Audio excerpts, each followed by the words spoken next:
Shri Radha Raman Vijay, this is C Nikita Dinkal, C final year 20 and C intermediate year 7। So आज की video में मैं अपनी एफआई की स्ट्रैटेजी आप लोगों के साथ शेयर करने वाली हूँ। I got so many queries and I tried कि मैं इस पर्टिकुलर वीडियो में ही सारी क्वेरीज आप लोगों की कवर कर दूँ।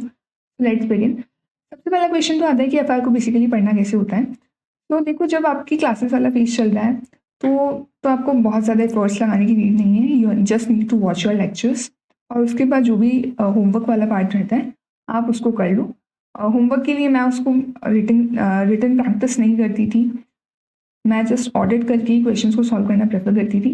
तो अगर आप ऑडिट करके भी कर रहे हो तो you are good to go. ऐसे आपको बहुत ज़्यादा स्ट्रेस नहीं लेना है कि सारी क्वेश्चंस आपके रिटर्न में ही प्रैक्टिस होने चाहिए। पर हाँ, कुछ चैप्टर्स होते हैं जहाँ पर आप रिटर्न में प्रैक्टिस कर सकते हो, जैसे बिजनेस कॉम्बिनेशन, कंसोलिडेशन एक्सेट्रा। तो वहाँ पर आप थोड़ा रिटर्न प्रैक्टिस कर सकते हो, बट अदरवाइज मैं पर्सनली ऑडिट करके ही क्वेश्चन को सॉल्व करना प्रेफर करती थी। अब जो आपका रिविजन फेज जो स्टार्ट होता है, जहाँ आप आइडियली सच में पढ़ने वाले हो।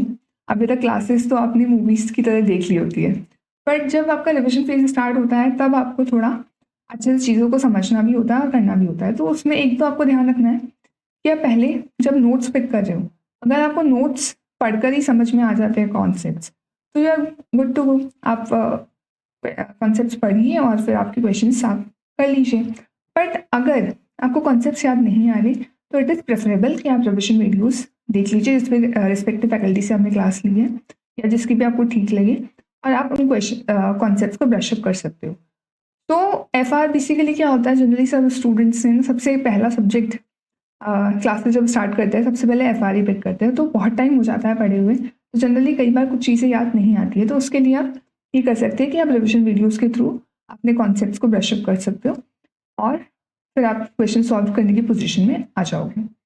एक मेरे साथ ये क्वेश्चन मुझसे पूछा गया कि जो ऑथर्स की बुक्स हैं, वैसे जो आईसीआई स्टडी मैट है, दोनों में से किसको रेफर करें। और उसमें मेन उन्होंने दिक्कत बताई कि जो एसएम के एग्जाम्पल्स होते हैं, छोटे छोटे एग्जाम्पल्स होते हैं, वो जनरली ऑथर्स की बुक्स में कवर नहीं होते हैं। तो क्या कर सकते हैं, इसका क्या सोल्यूशन हो सकता है।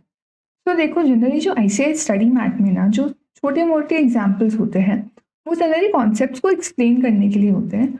उनके ऊपर क्वेश्चन आने का जो चांस होता है ना, वो 0.1%। तो मैंने पर्सनली भी आई रियलाइज कि वो बहुत सारे क्वेश्चन हैं, बट मैंने उनको पर्सनली नहीं पढ़ा था।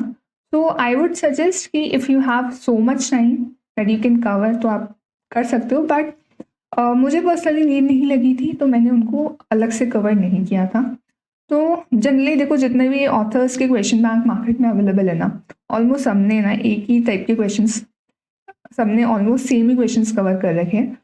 तो आप जिसका भी क्वेश्चन बैंक रेफर कर रहे हो आप उसके ऊपर रिलाय कर सकते हो।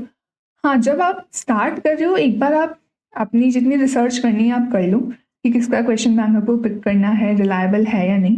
But after picking one question bank आप उसके ऊपर बहुत ज़्यादा ये नहीं कर सकते हो कि आप बाद में जाके उसको चेंज करो। तो बेटर है जिसका भी आपको ठीक लगे स्टार्टिंग में एक बार रिसर्च करके डिसाइड कर लो और फिर उसके ऊपर रिलाय कर लो। और एसएम की जो एग्जाम्पल्स है, अगेन आई एम सेइंग, अगर आपके पास बहुत ज़्यादा टाइम है तो आप कवर कर सकते हो, बट मैंने पर्सनली कवर नहीं किया था उनको अलग से। नेक्स्ट थिंग कि क्वेश्चंस को बेसिकली सॉल्व करना कैसे होता है, कि सारे क्वेश्चंस क्या हम रिटर्न में सॉल्व करें या ऑडिट कर ले या कैलसी पे कर ले। तो देखो, मैं पर्सनली रिटर्न में क्वेश्चंस बहुत कम सॉल्व करती थी, सिर्फ उन्हीं क्वेश्चंस को मैं रिटर्न में सॉल्व करती थी जिनमें मेरी बहुत ज़्यादा गलतियाँ हो रही हैं, बार बार गलतियाँ हो रही है, या क्वेश्चन कोई बहुत लेंदी है एंड आई वॉन्ट कि मैं करके देखना चाहती हूँ कि बेसिकली वो क्वेश्चन मुझसे हो रहा है या नहीं। तो आप भी ये ट्राई कर सकते हो, क्योंकि अगर आप सारे क्वेश्चंस को रिटर्न में करने जाओगे तो आप बहुत टाइम कंज्यूमिंग भी हो जाता है। और एफआर कंपैरेटिवली बहुत बड़ा सब्जेक्ट भी है। तो क्वेश्चन सॉल्व करने के लिए आप क्या कर सकते हो, आप या तो एक बार सॉल्व कर लो और नेक्स्ट टाइम जब अपना रिविजन करो तो पहले से आप मार्क करके रख लो कि इस पर्टिकुलर क्वेश्चन में मुझे इस पर्टिकुलर एडजस्टमेंट में इशू आया था। तो नेक्स्ट टाइम जब आप रिवाइज करो सिर्फ उस पर्टिकुलर एडजस्टमेंट को रेफर करो। प्लस जो आपका फर्स्ट रिविजन हो, जब आप फर्स्ट टाइम पढ़ रहे हो एक पर्टिकुलर सब्जेक्ट को, तभी बहुत ज़्यादा ज़रूरी है कि आप क्वेश्चंस को कट करते हुए चलो। तो आप लास्ट तक सारे क्वेश्चंस रेफर नहीं कर सकते हो, इसलिए जो क्वेश्चंस आपसे एक बार में हो जाए या जिनका कॉन्सेप्ट बहुत ही ईजी हो आप उनको कट कर दो, पर्टिकुलर सिर्फ एडजस्टमेंट्स मार्क करते हुए चलो। आप एलडीआर तक बहुत ज़्यादा क्वेश्चंस नहीं ले जा सकते हो। और एफआर में तो फिर भी हम लोग एडिशनल टाइम दे लेते हैं, बिकॉज वी हैव सबसे पहला सब्जेक्ट होता है, तो हम वहाँ पे 4-5 दिन जनरली दे देते हैं। बट बाकी सब्जेक्ट में तो आप बिल्कुल ही जाना अफोर्ड नहीं कर सकते, और एफआर में भी आप मिनिमम क्वेश्चंस लेके जाओ, यही प्रेफरेबल होगा। सो आपको क्वेश्चंस को कट करते हुए चलना है, आपको ध्यान रखना पड़ेगा। नेक्स्ट थिंग आती है कि एमसीक्यूज का क्या करें। तो देखो एमसीक्यूज के लिए एफआर के लिए भी आपको कोई अलग से प्रिपरेशन करने की रिक्वायरमेंट नहीं है। आप जितना डिस्क्रिप्टिव के लिए पढ़ रहे हो that will be more than sufficient, and मैंने भी पर्सनली यही किया था एंड आई स्कोर्ड गुड। सो आप भी एमसीक्यूज के लिए अलग से एनर्जी डिवोट मत करो, ना ही टाइम डिवोट करो। एफआर में आप प्रैक्टिकल क्वेश्चंस जो कर रहे हो, जितने भी बाकी आप कॉन्सेप्ट्स पढ़ रहे हो, उनसे आपके एमसीक्यूज भी सॉल्व हो जाएंगे। नेक्स्ट थिंग, थ्योरी कैसे कवर करें। तो देखो एक तो है प्योर थ्योरी चैप्टर्स, जैसे टेक्नोलॉजी वाला चैप्टर हो गया, एथिक्स वाला जो चैप्टर है, या कॉन्सेप्चुअल फ्रेमवर्क हो गया, इंट्रोडक्शन वाले चैप्टर्स हो गए। तो जहाँ पर प्योर थ्योरी चैप्टर्स हैं उनके लिए तो देखो आप या तो रिस्क ले लो, या आप क्या कर सकते हो, उनमें तो फिर आपको यही करना पड़ेगा कि आपको अच्छे से लैंग्वेज लर्न होनी ही चाहिए।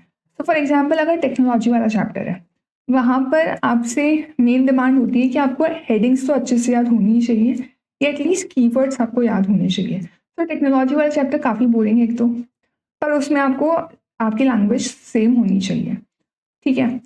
बाकी जो एथिक्स वाला चैप्टर है वहाँ पर आपसे सिर्फ कीवर्ड्स डिमांडेड होते हैं, तो वहाँ पर आपको बेसिकली थोड़ा एनालिसिस करके बताना होता है कि क्या एथिकल उसमें इम्प्लीकेशंस हैं। तो वो थोड़ा मन से आप लिख सकते हो, पर अगेन थ्योरी क्वेश्चंस में जनरली अगर आप अटेम्प्ट करते हो तो आपको मार्क्स थोड़े कम ही मिलते हैं। तो प्योर थ्योरी क्वेश्चंस में थोड़ा ये इशू तो रहता है। बाकी अब नेक्स्ट चीज़ आती है जब हमें प्रैक्टिकल क्वेश्चंस के साथ थ्योरी लिखनी होती है, तो आंसर्स कैसे लिखें। तो देखो वैसे तो मैंने ऑलरेडी एफआर की सर्टिफाइड कॉपी एनालिसिस का वीडियो शेयर कर रखा है, तो आप उसको वहाँ से देख सकते हैं कि मैंने आंसर्स कैसे प्रेजेंट करे थे। बट इन जनरल अगर मैं आपको बताऊँ, तो अगर क्वेश्चन में स्पेसिफिक रिक्वायरमेंट है, अगर क्वेश्चन बोलता है प्रैक्टिकल क्वेश्चन है पर उसमें स्पेसिफिक आपको बोला है कि इस पर्टिकुलर चीज़ का आपको डेफिनेशन देना है, एक्सप्लेन करना है, तो आपको लिखना ही पड़ेगा कंटेंट, और वो सही से एक्सप्लेन करना पड़ेगा। तो वहाँ पर जैसे हमारे टाइम पे आया था डेरिवेटिव से रिलेटेड क्वेश्चन आया था फाइनेंशियल इंस्ट्रूमेंट्स में से, तो सिमिलर क्वेश्चन वाज दैट, और उसमें आपको बेसिकली डेफिनेशन एक्सप्लेन करनी थी प्लस पर्टिकुलर केस में एनालिसिस करना था। तो वहाँ पर थ्योरी के अच्छे खासे मार्क्स होते हैं। I think in are question I think 4 marks थे उस पर्टिकुलर थ्योरी पार्ट के सिर्फ। तो वहाँ पर थ्योरी आपको सही से लर्न करनी पड़ेगी। सो जितने भी क्वेश्चंस अगर आपको दे रखे हैं और उसमें स्पेसिफिक थ्योरी पूछी है आपसे, तो वहाँ आप कॉम्प्रोमाइज़ नहीं कर सकते वो लैंग्वेज से प्लस कॉन्सेप्ट से। तो वहाँ पर आपको थ्योरी लिखनी भी पड़ेगी प्लस उसका एनालिसिस भी करना पड़ेगा ठीक से। पर अगर जनरल क्वेश्चन है, क्वेश्चन इज साइलेंट कि आपको इस पर्टिकुलर चीज़ को एक्सप्लेन करना है, तो भी आपको थ्योरी लिखनी पड़ेगी। तो उस केस में आपको थ्योरी कितनी लिखनी है, so you just need to write. पहले तो आपको इंडेक्स बताना है कि कौन सा इंडेक्स पर्टिकुलर केस में एप्लीकेबल है, उसका नेम आ जाएगा, प्लस पर्टिकुलर केस में वो इंडेक्स क्या कहता है, फिर आपको वो थोड़ा सा बताना पड़ेगा। तो वो इंडेक्स पहले तो किस चीज़ से रिलेटेड है वो आप बता दोगे, और फिर पर्टिकुलर केस में उस इंडेक्स का क्या इम्प्लीकेशन है वो आप थोड़ा सा एक्सप्लेन कर दोगे। तो आपको जनरली 5-6 लाइन लिखनी होती है, so that will be sufficient. बाकी आप मेरी एक बार कॉपी से और चेक कर लेना कि मैंने कितना कितना थ्योरी हर क्वेश्चन में लिखा था। सो आंसर राइटिंग में तो आपको ऐसा ही करना है। प्लस अगर कोई क्वेश्चन जर्नल एंट्री से रिलेटेड है तो यू मस्ट राइट नरेशंस, आपको नरेशंस लिखनी पड़ेगी। थोड़ा ही लिखना होता है जनरली नरेशंस को, but you have to write. तो नरेशंस लिखना बिल्कुल आप स्किप नहीं कर सकते हो। बाकी टेबुलर प्रेजेंटेशन करना मतलब बहुत आप स्केल से लाइंस बना रहे हो, ऐसा कोई रिक्वायरमेंट नहीं होता है। तो आप बस फिगर्स थोड़ा सही से प्रेजेंट करो। और देखो हर जगह ना आपको ये ध्यान रखना है कि आपका प्रेजेंटेशन नीट एंड क्लीन हो, लेजिबल हो, ये ज़्यादा इंपॉर्टेंट है रादर देन आपने बहुत ज़्यादा उसकी बहुत सुंदर तरीके से फॉर्मेटिंग करके उसको प्रेजेंट किया हो। तो ये आप ध्यान में रखना। नेक्स्ट थिंग कि एक्स्ट्रा मटेरियल हमें रेफ़र करना है या नहीं। तो देखो पर्सनली अगर मैं अपनी बात करूँ तो एक्स्ट्रा मटेरियल के नाम पे मैंने आरटीपीज़ रेफ़र करी थी। तो मैंने शायद 3-4 अटेम्प्ट की आरटीपीज़ आराम से मैंने देखी थी, क्योंकि आरटीपीज़ में क्वेश्चंस अच्छे होते हैं, एफआर में स्पेशली, तो आपको वो रेफ़र कर लेनी चाहिए। एफआर में न्यू क्वेश्चंस होते हैं। एफआर में मेन दिक्कत ये होती है कि जनरली हर क्वेश्चन में एक नया कॉन्सेप्ट अप्लाई हो रहा होता है। तो वहाँ पर आप क्वेश्चंस को आप जितना देख लोगे आपके लिए उतना बेनिफिशियल हो सकता है। सो आरटीपी आप पास्ट वाली रेफ़र कर सकते हो 3-4 अटेम्प्ट की। और मेरे साथ तो बहुत अच्छा हुआ था कि मैंने जिस आरटीपी से क्वेश्चन रेफ़र करा हुआ था उसमें से सेम क्वेश्चन मुझे एग्जाम में मिल भी गया था। तो आरटीपी से क्वेश्चन रिपीट होने के चांस रहते हैं। सो आप आरटीपी 3-4 अटेम्प्ट की कर लोगे, so it will be very good for you. और एमटीपीज़ का जहाँ तक है तो वो मैंने सिर्फ अपने रेलेवेंट अटेम्प्ट की रेफ़र करी थी, उसके अलावा नहीं रेफ़र किया था। तो ये आप देख सकते हो। फिर एक क्वेश्चन था कि हमें सीक्वेंस ऑफ रिविजन क्या करना है, और लास्ट जब एग्ज़ाम से पहले वाले जो डेज हैं उनका यूटिलाइजेशन कैसे करना है। तो देखो जनरली मैं अपना सीक्वेंस ऑफ रिविजन कैसे रखती थी, मैं एफआर को 3 पार्ट्स में डिवाइड करके रखती हूँ। पहला तो है कुछ स्मॉल इंडेस है, ठीक है, जो बहुत ज़्यादा जिनमें कॉन्सेप्ट्स नहीं है और जो थोड़ी ईजी है। कुछ इंडेस होते हैं जो बहुत लेंथी होते हैं और उनमें क्वेश्चंस भी बहुत सारे होते हैं, प्लस बहुत बहुत टाइप के क्वेश्चंस भी होते हैं। और लास्ट होता है थ्योरी चैप्टर्स वाले इंडेस, जैसे technology, ethics, conceptual framework, introduction etcetera. तो देखो मैं क्या करती थी, मैं सबसे पहले पिक करती थी स्मॉल इंडेस को। ये जितने भी स्मॉल इंडेस होते थे मैं सबसे पहले इन्हें ही करने का ट्राई करती थी। अब ये स्मॉल इंडेस कौन से हैं, जो भी आपको छोटे इंडेस लग रहे हैं, चाहे 16 हो गया, चाहे इंडेस 40 हो गया, 38 हो गया, जितने भी। तो लेंदी इंडेस के अलावा जितने भी इंडेस हैं I use to refer them as small indices. Lengthy indices में क्या क्या है, 103, 110, 109, 115, 116, 102। और इसके अलावा अगर आपको पर्टिकुलरली कोई इंडेक्स डिफिकल्ट लगता है तो that will be in the category of lengthy index.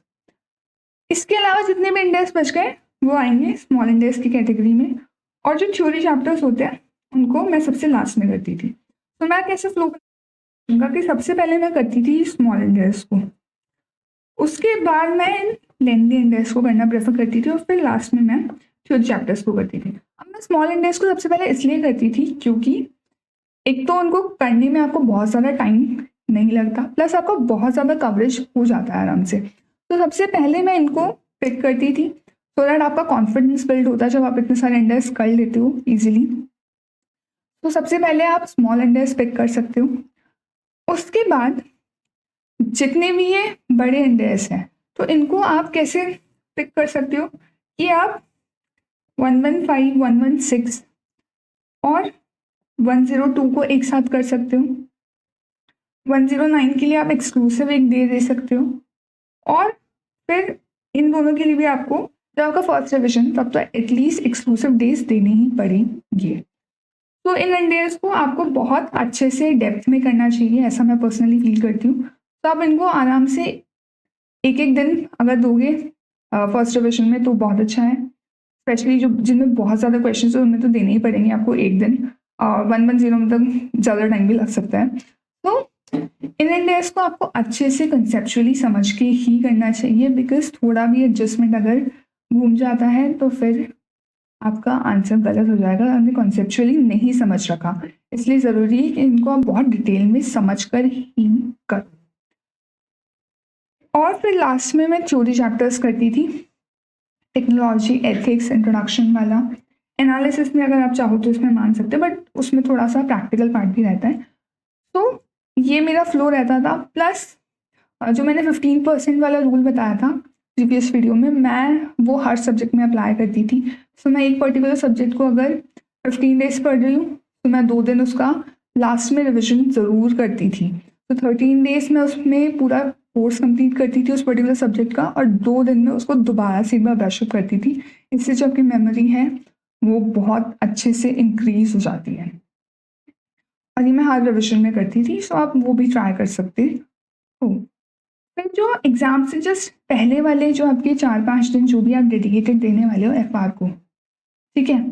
तो उसमें आपको बेसिकली क्या करना है, उसमें again I would personally suggest कि आप यही फ्लो रखोगे तो it would be beneficial for you कि सबसे पहले आप छोटे वाले इंडेक्स कर लो, उसके बाद जो लेंदी इंडेक्स है ये, और फिर थ्योरी चैप्टर्स हो जाएंगे। दूसरा, इसके अलावा अगर आप कोई मेथड ट्राई करना चाहते हो तो उसमें आप ऐसा कर सकते हो कि आप कुछ स्मॉल इंडेक्स के साथ ये लेंदी इंडेक्स का एक कॉम्बो बना सकते हो कि फॉर एग्जांपल आपने 115 पिक किया और बाकी कुछ छोटे इंडेक्स पिक कर लिए, तो इस तरीके से भी आप एक तरीके से एक सही ग्रुप बना के इन सब्जेक्ट इन टॉपिक्स को पढ़ सकते हो, तो वो भी आपको हेल्प कर सकता है। बाकी अदरवाइज ये फ्लो मुझे तो पर्सनली हेल्प किया था, तो आप इस तरीके से पढ़ सकते हो। प्लस एलडीआर में एज आई सेड आपको बहुत ज़्यादा क्वेश्चंस नहीं ले जाने चाहिए, भले ही आप एफआर को बहुत टाइम दे रहे हो, बट बहुत सारे क्वेश्चंस तो आप नहीं ले जा सकते। तो आप सिर्फ उन्हीं क्वेश्चंस को लेके चाहिए जहाँ आपकी मिस्टेक हो रही हो। आप दोबारा से सारे क्वेश्चंस लेकर मत बैठ जाना, बिकॉज फिर ऐसा हो जाएगा, आपको फील होगा कि यार अभी तो ये भी नहीं हुआ, अभी तो ये भी नहीं हुआ। तो आप उस टाइम पे पैनिक ना कर जाओ, इसलिए ज़रूरी है कि आप लिमिटेड क्वेश्चंस ही लेकर जाओ। और एक डाउट मुझसे पूछा गया था राउंडिंग ऑफ पर, तो देखो जनरली एफआर में अगर क्वेश्चन में स्पेसिफाइड है तो वो तो बहुत क्लियर है कि आपको जितना स्पेसिफाइड है, जितने डेसिमल्स वो ही यूज़ करने हैं। बट अगर स्पेसिफाइड नहीं है तो जनरली एफआर में 3 डेसिमल्स यूज़ होते हैं, तो आप उस तरीके से क्वेश्चन को कर सकते हो। अच्छा, इसके अलावा अगर आपको और भी कुछ डाउट हो तो आप कमेंट्स में पूछ लेना। Plus FR certified copy analysis पे आप देख सकते हो for further understanding of the things. तो I think I tried covering everything. इसके बाद भी कुछ हो तो let me know, I reply. So that's all for today. Radhe Krishna.